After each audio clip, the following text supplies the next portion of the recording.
Welcome po sa ating midweek worship service. Ngayon po ay Wednesday na naman, September 1. At tunay nga po, napakabilis ng panahon. Bare months na po. At ilang buwan na lang, no? After 4 months, Pasko and New Year na, 2022. So, purihin po ang Panginoon. Narito pa rin po tayo at sama-samang makinig ng kanyang mga salita. At ngayon po, ang ating pong pag-aaralan ngayong gabi is about prayer kasi po kailangan natin ito ngayon sa mga panahon na to. Kumbaga, ito na lang po yung ating weapon ngayon, panalangin. Kaya let us talk about prayer and paano ba maging effective yung ating pananalangin sa ating Panginoong Diyos. So sabi nga dito, why pray? No? Bakit kailangan manalangin?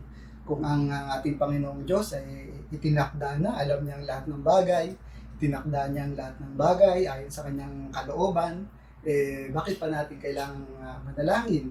Di ba? Kaya bang baguhin ng ating panalangin ang kalooban ng Diyos o ang itinakda ng Diyos? Di ba? So, actually, prayer is about, yun nga, nakasulat dyan, is about communing with God.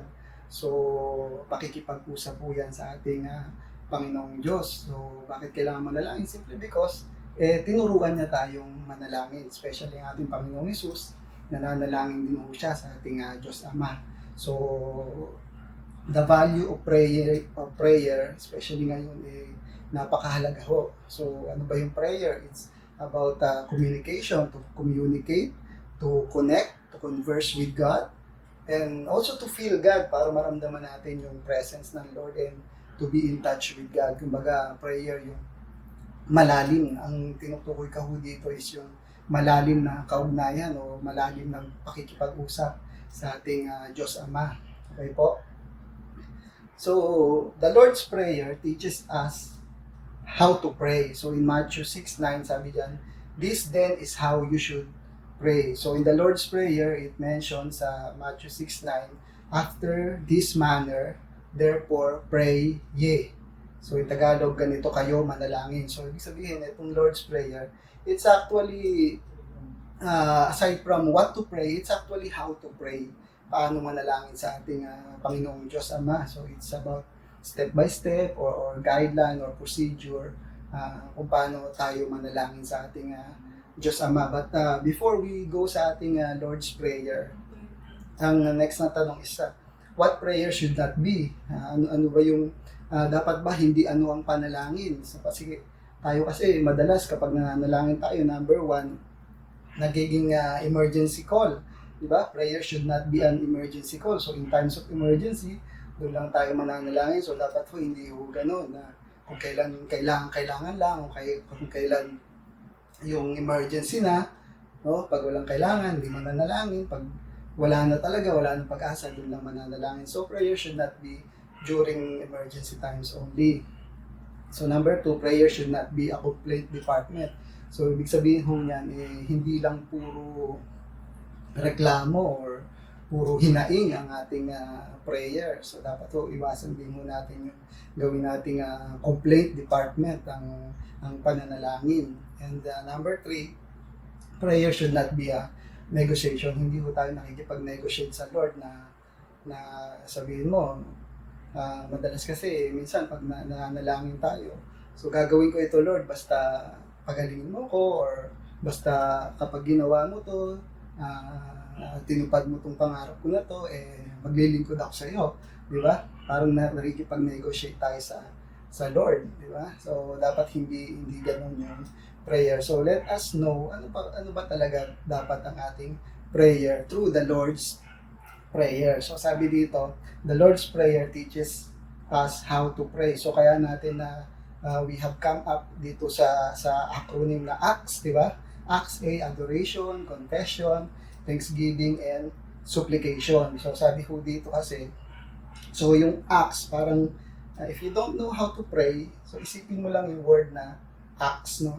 Adoration. So sabi ko, Our Father who art in heaven, hallowed be thy name, thy kingdom come, thy will be done. So it's a form of adoration or praise and worshiping the Lord. And then sunod is confession, di ba? And forgive us our debts as we forgive our debtors. Diba? So we confess our sins, asking forgiveness to God. And then thanksgiving, pasasalamat sa Diyos. And then yung S is supplication, is asking, di ba? Give us this day our daily bread, asking for daily needs and daily supplication, including yung protection from the Lord. So aside from acts, let us go deeper dito sa meaning of the Lord's Prayer. So dito po, sabi dito, what are the keys to effective prayer? Ano ba yung susi or sikreto? No? Most of the time kasi salita lang tayo ng salita sa Lord when it comes to prayer. But dito po, paano ba maging effective yung ating mga prayers? Paano ba talaga pinapakinggan ng Diyos ng ating mga prayers? Of course, naririnig naman niya talaga lahat ng prayers, di ba? Pero paano ba yung ano ba yung secrets or paano maging effective yung ating prayer life or tugunin ng ating Panginoong Diyos yung ating mga panalangin. Okay po? So sabi dito, number 1, live a lifestyle of adoration or live a life of worship. Diba? Our Father in heaven, hallowed be thy name. Thy kingdom come, your will be done on earth as it is in heaven. So this is yung first step is adoration, but we should live a lifestyle of adoration. So ibig sabihin ho, yung ating life is about worship. So every time kung anong gagawin natin, it's about worship to our God. Okay? In 1 Corinthians 10:31, sabi diyan, so whether you eat or drink or whatever you do it all for the glory of God. Kaya nga, kung kayo'y kumakain o umiinom, o anuman ang ginagawa ninyo, gawin ninyo ang lahat sa ikararangal ng Diyos. So anything in our life, it should be a life of worship. Kahit anong ginagawa natin, whether we eat, whether we drink, or kung ano man ang ginagawa natin, dapat i-alay natin as worship sa ating Panginoong Diyos. So it's a life of adoration. Paano ba yan? Worship is, ano ba yung worship? So worship is giving thanks to all His blessings, di ba? Pag nagpasalamat ka, worship yon, spending time to His words, reading the Bible, obeying His commands, and doing good. So, yung everyday application of the Word of God, kapag nagbabasa ho tayo ng salita ng Diyos, or kapag nakikinig ho tayo sa ating mga pastor, yung everyday application of the Word of God is worship to our Lord. So yung worship po kasi, di ba, every Sunday, first thing, yung first hour ng ating Sunday worship service, umaawit ho tayo, di ba? Umaawit tayo. So that is worship. Kaya lang, hindi ho doon natatapos ang worship. Hindi lang ho yung pagkantang worship. Our life should be worship. It's a worship to God. So yung buhay natin, dapat every day of our life is always worship. Di ba? So dito, sa eksena na to, Jesus casting out demons in Mark 9:28-29. And when He had come into the house, His disciples asked Him privately, why could we not cast it out? So He said to them, this kind can come out by nothing but prayer and fasting. So meron hong kinakast out yung mga disciples na demon, kaya lang hindi nila makast out. So tinanong nila ang Panginoong Yesus, bakit po hindi namin mapalayas ang masamang espiritong yon? So sinagot sila ni Yesus, mapapalayas lamang ang ganitong uri ng espiritu sa pamamagitan ng panalangin at pag-aayuno. So, bakit hindi napalayas ng mga alagad yung demon na to? So, ibig sabihin, hindi ho sila ready. Di ba? Di ho ba? Parang during that time, yung kanilang prayer and fasting life, hindi po ready to cast out the demons. So, unlike Jesus, bakit hindi sinabi ni Jesus, wait lang, alis muna ako, magpiprayer muna ako, magpa-fasting muna ako, pagkatapos ko mag-prayer and fasting, saan ko babalikan yung demon na yan at ika-cast out ko. So, hindi ho ganun. So, ibig ko sabihin, Jesus is living life of prayer. So, always ready siya. So, yung kanyang buhay is a life of worship to our Lord. So, dapat ho ganun. So, lagi kang prepared, di ba? Lagi yung buhay mo, hindi lang yung kung kailan ka mananalangin, doon ka lang mag-worship. So, it should always be a life of adoration or a life of worship. Okay po? Number 2, ask for God's will, not selfish desires. So sabi doon, Our Father in heaven, hallowed be your name. Your kingdom come, your will be done on earth as it is in heaven. So it's always the will of God. So we always ask for the will of God, kung ano yung kalooban ng ating Panginoong Diyos. Hindi po yung kung ano lang yung gusto natin. Di ba? Madalas, kung ano yung gusto natin, kung ano yung gusto natin mangyari sa ating buhay, di ba? Palaging yun. But lagi po natin isipin that the will of God should always comes first before yung ating kalooban. So in James 4:15, if the Lord wills, we shall live and do this or that. Sa halip ay sabihin ninyo, kung lolobin ng Panginoon, mabuhay pa kami at gagawin namin ito o iyon. So it's always the will of God. So sa sa Islam or sa Muslim, di ba? Lagi na lang sinasabi, inshallah. So ibig sabihin ng inshallah, if God willing or if Allah is willing. So lahat ng parang decision nila, lahat ng gagawin nila, inshallah, if God wills, di ba? Kaya lang minsan, halimbawa, dun sa aking pinagtatrabahuhan, di ba? So may Indian na mga nagtrabaho ako sa Dubai. So may mga Indian dyan, Muslim, pag binibiro mo sila, birthday mo, manlibre ka naman. Kaya ayaw mo manlibre, sasabihin niya, inshallah. So ibig sabihin, parang binigay niya na sa kalooban ng Diyos yung kanyang panlilibre. So parang mali naman ho yun, di ba? Kumbaga, kung oo, kung hindi. Pero, yun nga, lagi nating isipin that it's always the will of God. Pagdating sa ating pananalangin o sa pagdating sa ating, sa will ng Lord, dapat yan ho ang palaging priority. Diba? So, Mark 1:40, dito may leper, may ketongin na gustong gumaling. So, sabi dito, now a leper came to Jesus, imploring him, kneeling down to him, and saying to him, if you are willing, you can make me clean.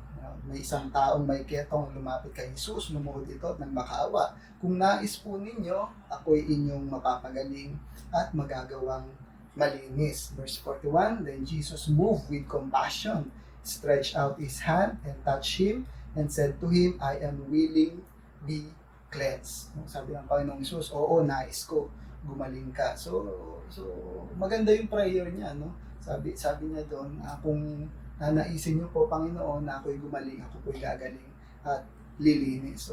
So we can do it also in our prayer that everything should be in accordance with the will of our Lord, Lord Jesus, or our Lord God the Father. In 1 John 5:14, sabi dito, this is the confidence we have in approaching God, that if we ask anything according to His will, He hears us. So napapakinggan ho tayo, naririnig ho tayo ng ating Panginoong Diyos if we ask anything according to His will. May lakas loob tayong lumapit sa Kanya, sa Panginoong Diyos, dahil alam natin ibibigay niya ang anumang hingin natin kung ito'y naaayon sa kanyang kalooban. At dahil alam nating pinakikinggan niya tayo, alam din nating ibinibigay niya ang bawat hinihiling natin sa kanya. So it's always God's sovereign will yung priority in our prayer. Okay po? Number 3, pray for your needs and work for your needs. Sabi ko dito, give us this day our daily bread. So yung bread ho, it represents yung ating daily needs, di ba? Food, shelter, clothing, yung health natin. So lahat na yan or love, education, success. So yung daily bread, yan ho yung araw-araw nating pangailangan. So we pray for our needs, but at the same time, we work for our needs. Explain ko ho. So sabi ho dito, Matthew 6:26, look at the birds. Sabi ng ating Panginoong Hesus, look at the birds of the air. They do not sow or reap or store away in barns, and yet your heavenly Father feeds them. Are you not much more valuable than they? So sabi sa Tagalog, masdan ninyo ang mga ibon, hindi sila nagtatanim, ni umaani man o kaya nagtitipon sa kamalig, ngunit pinapakain sila ng inyong Ama na nasa langit. Hindi ba't higit kayong mahalaga kaysa mga ibon? So ang Panginoong Diyos, pinapakain yung mga ibon. Totoo ho yan.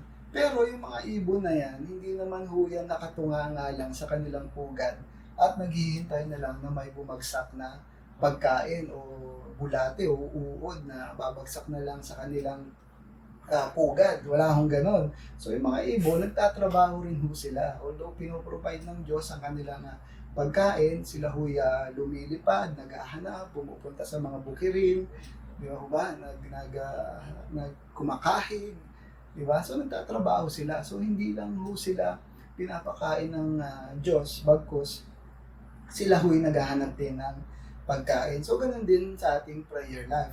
So we should also work for our needs. Gusto mong kumain, maghanap tayo ng pagkain, di ba?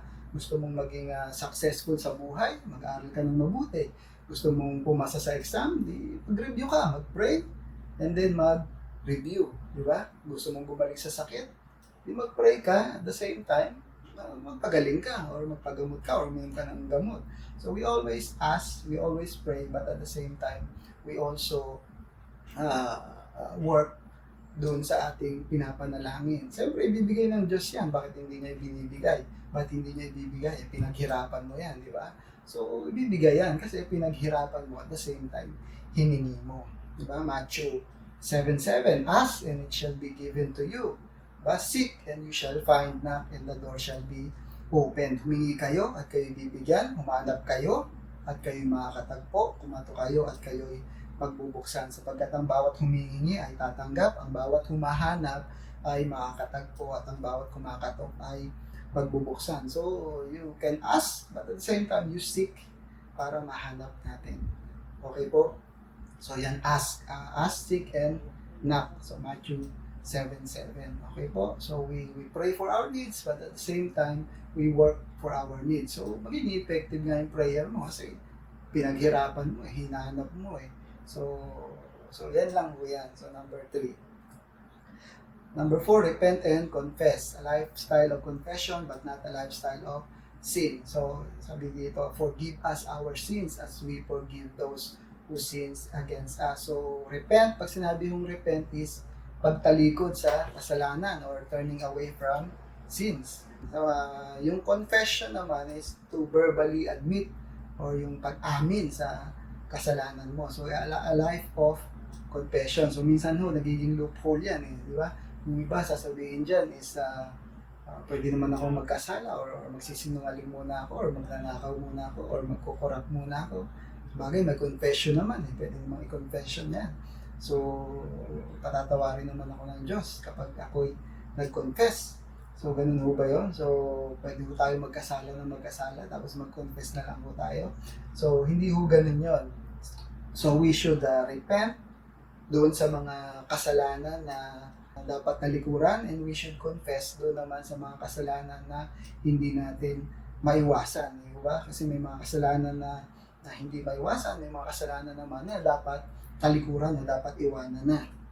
So, in John 5:16-17, if anyone sees his brother committing a sin not leading to death, he shall ask, and God will give him life. To those who commit sins that do not lead to death. There is sin that leads to death. I do not say that one should pray for that. All wrongdoing is sin, but there is sin that does not lead to death. So sabi ho dito, meron nung sinasabi si John na sin leading to death and sin not leading to death. In other translation, ang sabi ho dito, fatal sins. Kaya siya fatal sins, it's leading to death.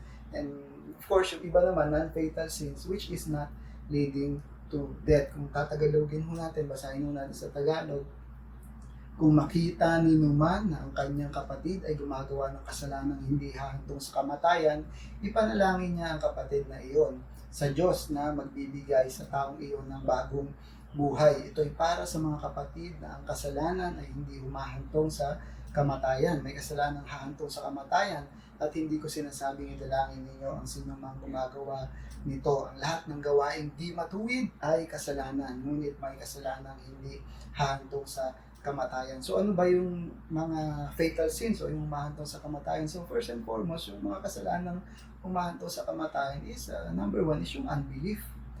Yung hindi, yung kawalan ng pananampalataya sa ating Panginoong Jesus. So if you don't have faith in our Lord Jesus Christ, it's leading to death. Okay po, and other than that, of course, meron yung mga immorality, idolatry, so these are fatal sins na dapat i-repent. So itong mga fatal sins na to, we should repent, dapat talikuran, dapat iwanan. Di ba? Yun yung repentance. Ngayon, meron mo tayong mga sins not leading to death. So, pwede nating sabihin na tayo, mga Kristiyano, of course, we believe in the Lord Jesus Christ, but we still sin, di ba? We still sin na hindi sinasadya. Ano ba yung mga sins na hindi natin sinasadya? Of course, we are, sometimes yung mga kasalanan, unaware tayo, hindi natin alam. Kasi very emotional tayo. Ang tao ay emotional. So, ang tao nagagalit, ang tao nagsiselos, ang tao natatakot, di ba? Ang tao minsan nag-iisip siya ng masama, di ba? Ang tao medyo protective siya sa sarili niya. Diba? Pag may nakita siya na parang kahina-hinala, pagbibintangan niya na kahit wala pang ginagawa, di ba? Nagiging judgmental tayo. So, minsan sensitive tayo, matampuhin. Minsan tinatamad tayo, pugnutin, mapanghusgan, nagdududa, di ba? Most of the time, impatient. So yan po yung mga kasalanan na hindi natin maiiwasan. And of course, natutokso tayo or minsan, di ba, may makita ka lang na halimbawa, may sexy kang makita. Siyempre, minsan tumatatak na sa isip mo yon and hindi mo na matanggal sa isip mo, may naiisip ka na iba, di ba? So, hindi natin maiwasan. And those sins, yun yung kailangan natin i-confess to our Lord. So we need to confess. So some sins we need to repent, but other sins we need to confess, di ba? So we need to repent, talikuran yung mga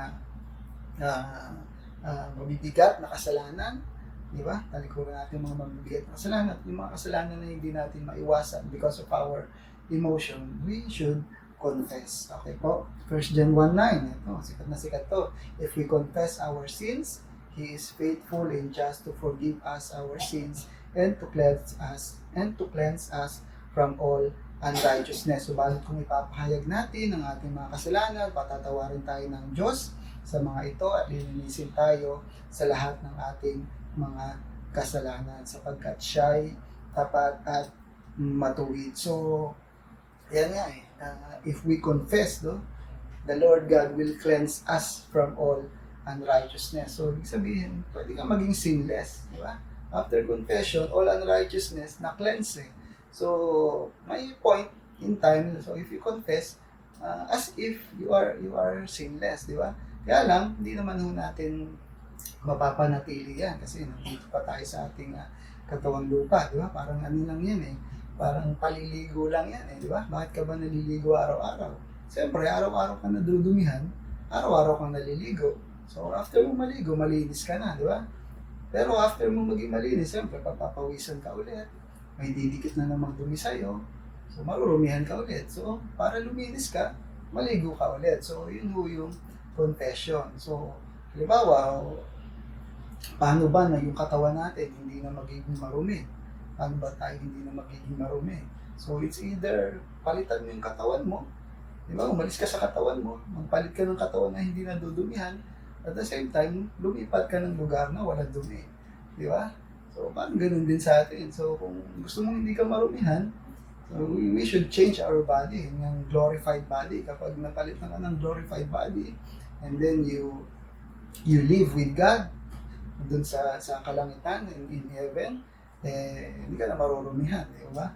So, parang ganun din yun. So, nandito po tayo sa katawang lupa natin, and of course, because nandito tayo, nasa mundo tayo, hindi ho maiiwasan. So, we should always have a life of confession. So kaya humalaga yung confession, parang paliligo lang po yan. Okay po? Number 5, forgive others. Di ba?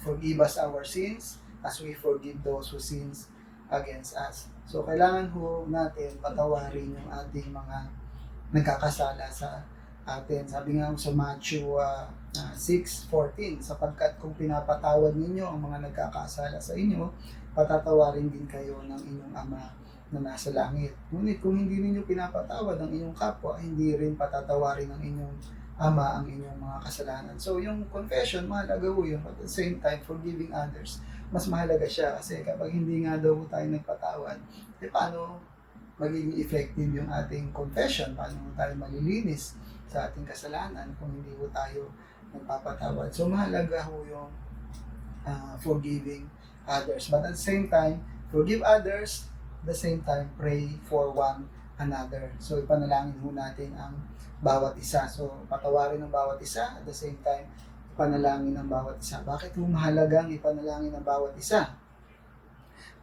Basahin ho natin dito sa Matthew 25:40. So the king will reply, I tell you the truth, whatever you did for one of the least of these brothers of mine, you did for me. Sasagot ang mga matuwid, Panginoon, kailangan po namin kayo nakitang nagutom at aming pinakain o nauhaw at aming pinainom. Kailan po kayo naging dayuhan at aming pinatuloy o kaya hubad at aming dinamitan. At kailan po namin kayo nakitang nagkasakit o nabilanggo at kayo aming dinalaw. So, yun po yung mga verses before yung verse 40.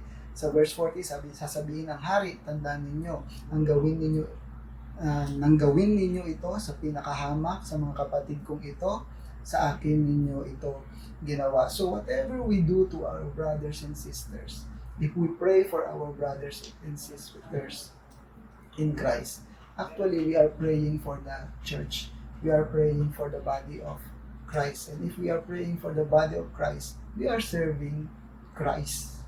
We are serving the Lord Jesus Christ. And if we serve the Lord, it's a form of worship to God. So mahalaga ho yung pananalangin sa natin sa bawat isa, because kapag pinanalangin ho natin ang bawat isa, is we serve the church, we serve the body of Christ, and we serve our Lord Jesus Christ. And that is a form of worship, di po ba? In Mark 9:41, for whosoever shall give you a cup of water to drink in my name, because you belong to Christ, verily I say unto you, he shall not lose his reward. Sapagkat ang sino mang hindi laban sa atin ay panig sa atin, tandaan ninyo, ang sino mang magbigay sa inyo ng isang basong tubig dahil sa kayo'y tagasunod ko, ay tiyak na tatanggap ng gantimpala. In other words, if you serve your brothers and sisters in Christ, if you serve them, binigyan nyo sila ng tubig, binigyan nyo sila ng pagkain, binigyan nyo sila ng panalangin, meron daw pong gantimpala. He shall not lose his reward. So mahalaga ho talaga na we serve each other and we pray for each other. Okay po? And at the same time, we forgive each other. Okay po? Yun ho yung number 5. Okay, number 6, ask for protection and avoid temptation and cut off the causes of sin. Sabi ko sa Lord's Prayer, and do not lead us into temptation, but deliver us from evil. Di ba? So evil is all around. Ang evil ho kasi, nandyan lang ho yan sa tabi-tabi. Hindi ho natin makontrol ang temptation and hindi ho natin makontrol ang evil. But we can avoid temptation and we can cut off the sources of evil or causes of sin. Paano ho yan? Sabi sa Mark 9:43, if your hand causes you to sin, cut it off. It is better for you to enter into life maimed rather than having two hands to go to hell, into the fire that shall never be quenched. Kung ang kamay mo ang nagiging sanhi ng iyong pagkakasala, putulin mo ito. Mas mabuti pa ang pumasok sa buhay na walang hanggan na putol ang isang kamay kaysa may dalawang kamay na mapunta ka sa impyerno, sa apoy na hindi mamamatay. So, hindi naman ho talaga literal to na puputulin mo yung kamay mo. So, ibig sabihin yan, kung meron tayong mga, halimbawa mga bisyo, or halimbawa kung minsan nakakainom ka, pag nakainom ka, nagdidilim ang paningin mo, nakikipag-away ka, or binubugbog mo yung asawa mo, or kung ano na ng masasamang sinasabi mo, these are the causes of sin. These are temptation. Pwede ko nating putulin yan, di ba? Kailangan iwasan natin. So, halimbawa, kung yung pagbababad mo sa paglalaro, yung nagiging causes of sin mo, na nakakapagsalita ka na ng hindi maganda, di pwede ho natin putulin. So, itong mga vices, mga bisyo, mga wrongdoings, alam naman ho natin kung ano yung mga yan, na kapag natitempt ho tayo na gawin yon, nagkakasala ho tayo. So we should avoid the sources, yung sabi natin, sources of evil. Kung yung kaibigan mo, dala ka sa masama, di putulin mo, di ba? Iwasan mo, di ba? Ganun lang ho yun. Yung mga ginagawa natin. Kung hindi ho natin makontrol, iwasan ho natin. And we can avoid yung sin. Sabi nga natin, ilayo tayo, i-adjust sa masama. Pinapanalangin natin na ilayo tayo sa masama, pero tayo naman yung lapit sa gulo, mahirap po yun. So avoid temptation and cut off the causes or sources of evil. So yun, number 6. Okay po? Number 7, pray with the Spirit. Let the Holy Spirit pray for us. So sabi sa John 4:24, di ba? Let us worship the Lord in spirit and in truth. So pray with the Spirit. Ano yung ibig ko sabihin nito? In Romans 8:26, sabi ko dito, in certain ways we are weak, but the Spirit is here to help us. For example, when we don't know what to pray for, the Spirit prays for us in ways that cannot be put into words. Diba? Sabi ko sa Tagalog, gayon din naman, tinutulungan tayo ng Espiritu sa ating kahinaan, sapagkat hindi tayo marunong manalangin ng nararapat, kaya ang Espiritu ang namamagitan para sa atin at dumaraing sa paraang hindi natin kayang sambitin. So sabi ko dito, the Spirit prays for us. Diba? So ang Espiritu Santo, siya yung nananalangin para sa atin. Tinutulungan ho tayo ng Holy Spirit para manalangin. So let the Holy Spirit guide us in our prayer. Bakit ba natin gustong mag-pray? Bakit ba natin gustong mag-pray? Bakit ba may desire tayo na mag-pray? It's because of the working of the Holy Spirit. Kaya mo gustong mag-pray, dahil sinasabihan ka ng Holy Spirit na mag-pray ka. At kailangan mong mag-pray. Kaya gusto natin mag-pray. Romans 8:27, all of our thoughts are known to God. He can understand what is in the mind of the Spirit as the Spirit prays for God's people. At ang Diyos na siyang nakakasaliksik sa puso ng tao, ang siyang nakakaalam kung ano ang kalooban ng Espiritu, sapagkat ang Espiritu ang namamagitan para sa atin ayon sa kalooban ng Diyos. So ang Holy Spirit ang nananalangin, ang namamagitan para sa atin. At sabi ko dito, all of our thoughts are known to God. He can understand what is in the mind of the Spirit. So let our Spirit, together with the Holy Spirit, pray to God. Ang Holy Spirit namamagitan po sa atin at nananalangin para sa atin. Okay? So we pray. So what is the principle of prayer? Ang principle of prayer po, we pray to our God the Father. We pray to God. We pray to God the Father. The Holy Spirit helps us to pray. Ang Holy Spirit ho ang tumutulong sa ating manalangin. And we pray in the name of Jesus. Ano ba yung we pray in the name of Jesus? Pag sinabi ko kasing we pray in the name of Jesus, parang ano ho yan? Parang may hawak ang authorization letter. Diba?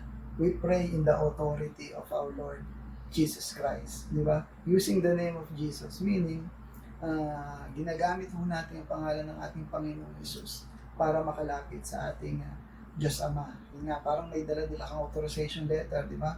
Halimbawa, meron akong kailangang i-transact, hindi ako makapunta. So, bibigyan ko ng authorization letter yung aking anak, halimbawa, para siya yung makipag-transact doon sa halimbawa, sa Meralco or sa PLDT. So, in my name, in my authorization, pwede siyang makipag-usap doon sa business transaction na yan.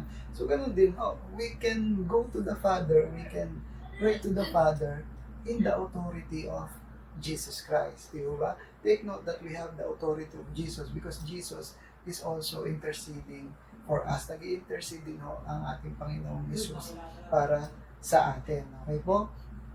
So, by the authority of Jesus, in the name of Jesus, we can go to the Father, we can pray to the Father, we can cry to the Father, and we can ask for anything sa ating Diyos Ama.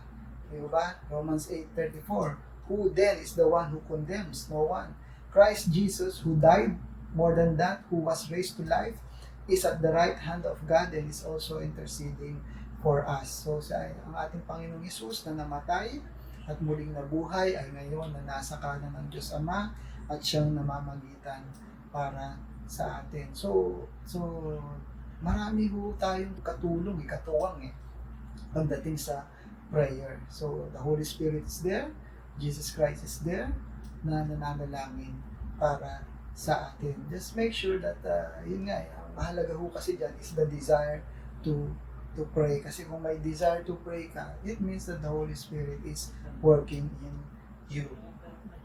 Okay? The Holy Spirit helps us to pray. God has given us the Spirit desiring to pray and doing all His will. Bakit ba natin ginagawa ang lahat ng ito?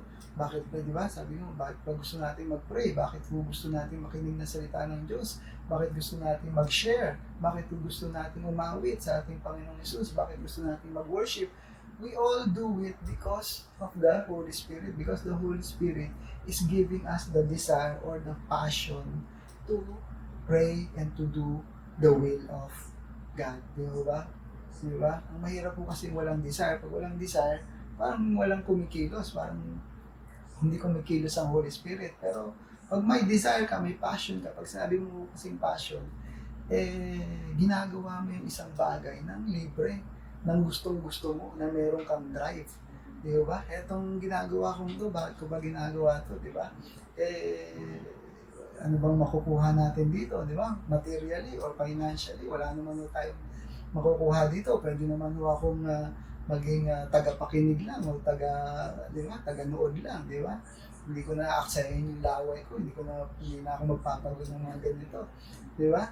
Pwede ko namang gawin yon. Kaya lang, because of the working of the Holy Spirit, because of the desire that the Holy Spirit is giving you, ginagawa ho natin ang lahat ng ito para ho sa ikalalago ng ating ministeryo, para sa ikalalago ng bawat isa, at ikalalago ng ating mga kapatiran sa Emmanuel Christian Church, and doon din sa ating mga kaibigan or sa mga tagapakinig at tagapanood. So ginagawa ho natin lahat ng ito because it is the work of the Holy Spirit. Okay po? In Philippians 2:13, God is the one who enables you both to want and to actually live out His good purposes. So sapagkat ang Diyos ang kumikilos sa inyo upang inyong naisin, kaya ako tayo may pagnanais na isagawa ang kanyang kalooban. So it's God's working through the Holy Spirit. So our worship, our prayer, and our ministry, lahat po ito nanggagaling sa ating Panginoong Diyos through the Holy Spirit. So ang pinakamahalaga po talaga is the desire to follow our Lord and to do the ministry of our Lord Jesus Christ, and to do the will of God. Okay po? So, summarize lang natin, keys to effective prayer. So, let us have a life of adoration or life of worship. Ask for God's will, ask for God's sovereign will. Kailangan mo laging will of God. Pray and work for your needs. Pray for your needs, ask for your needs, but at the same time, you can also work for your needs. Repent, okay, talikuran ng mga kasalanan, talikuran yung mga fatal sins or yung sins na dapat talikuran, and confess yung mga sins na unaware tayo, hindi maiwasan. So repent and confess, forgive others, and pray one another, because when we pray to one another, yan po is service to the body of Christ. Avoid temptation and cut off the sources or causes of sin or evil. And number 7, pray with the Holy Spirit. So we pray with the Holy Spirit in the name of Jesus, and we pray to our God, the Father. Okay po? So yan po yung ito, how to have effective prayer. So magtatapos po ako dito sa James 5:17. Sabi ko dito, therefore, confess your sins to each other and pray for each other so that you may be healed. The prayer of a righteous person is powerful and effective. Okay po, the prayer of a righteous person is powerful and effective. Kaya nga, pagtapat ninyo sa inyong mga kapatid ang inyong mga kasalanan, okay? We confess our sins, we confess to the Lord, and we also confess kung meron tayong kasalanan sa ating kapatiran, at ipanalangin ninyo ang bawat isa. We pray for one another upang kayo'y gumaling so that you may be healed. So yung healing mo dito, more than physical healing, of course, we pray for physical healing, but at the same time, this is spiritual healing or life healing, di ba? So, yan ang pinakamalaga, yung spiritual healing other than physical healing. Of course, physical healing, if it's the will of God, na gumaling ka, of course, gagaling mo tayo, di ba?